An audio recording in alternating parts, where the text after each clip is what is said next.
Нека видим как можете да скриете съобщенията си в Viber и те да останат видими само и единствено за вас. Viber несъмнено е една от най-използваните чат програми у нас и доста често става причина за семейни раздори и непринудена ревност у половинките ви. Ето един лесен трик, чрез който вече няма да ви се налага да се обяснявате коя е Силвия, защо Пешо ви пише в 2 часа през нощта и други подобни. Ето, че получихме съобщение във Viber. Отварям приложението, за да го видя. Избирам съответното съобщение. В нашия случай той е от Пламен, операторът, който стои зад мен.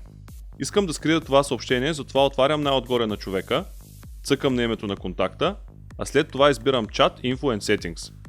Там най-долу трябва да избера Hide this chat. В момента ми иска пръстов отпечатък, тъй като аз вече съм направил нужните настройки, които ще ви покажа след малко.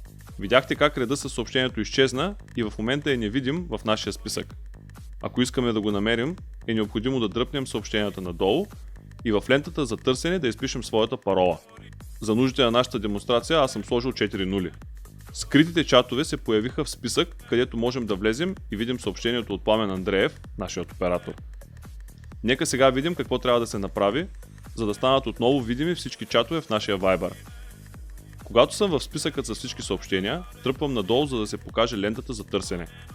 Там изписваме своята тайна парола, за да видим скритите чатове, кликаме върху името на абоната, а там избираме Chat, Info and Settings. А в дъното от опциите избираме Unhide this chat. Връщаме се на списъка със съобщения и виждаме, че Пламен е отново там. Видяхме стъпките, през които трябва да преминете, за да разгледате съобщенията си. Това, което не казахме, е как точно да поставим парола на своя Viber, за да може той да е максимално защитен. Къде в настройките се намира тази възможност? От менюто на апликацията избираме More или на български Още, след което влизаме в менюто Settings, избираме най-горната опция Privacy и ето, че вътре откриваме Hidden Chats или така наречените скрити чатове.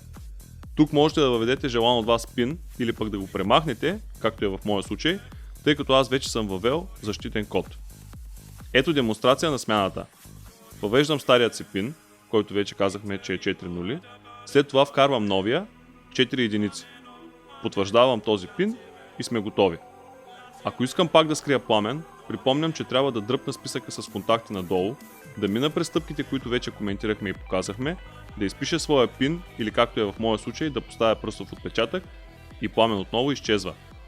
За да видя по-късно какво сме си писали, въвеждам паролата от 4 единици и влизам в чата с него, където разбира се мога да пиша спокойно, без да се притеснявам, че някой може да види този чат.